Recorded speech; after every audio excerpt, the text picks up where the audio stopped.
If your PC often feels slow, cluttered, or full of temporary files, you're not alone. Most computers build up junk every single day, things like cache, logs, leftover update files, and temporary data. Over time, they can seriously affect performance. But what if you could clean your PC automatically, every day, without touching anything? Today, I'm going to show you how to set up daily auto-cleaning on your Windows PC so it stays fast, fresh, and optimized all the time. Let's start with one of the built-in tools, StorageSense. Many people don't even realize it exists, yet it's one of the most powerful cleanup features in Windows. To enable it, go to Settings, then System, and open Storage. Here, turn on StorageSense. This feature automatically removes temporary files, clears update leftovers, and empties the recycle bin based on your schedule. Next, tap on Configure StorageSense. This is where the magic happens. You can choose how often the cleaning runs, every day, every week, or every month. Set it to every day for the best results. Below that, tell Windows when to delete files in your recycle bin and downloads folder.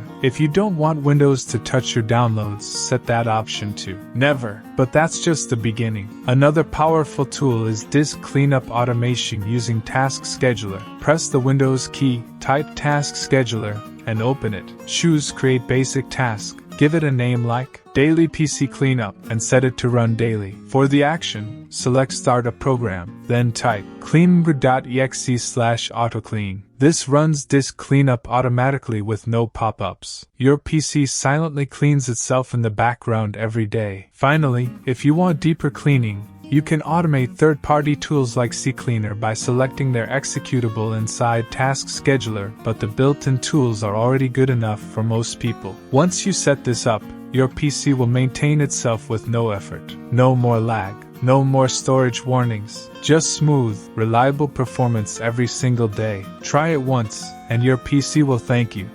Thanks for watching. If this video was useful for you, make sure to subscribe so you never miss our upcoming content.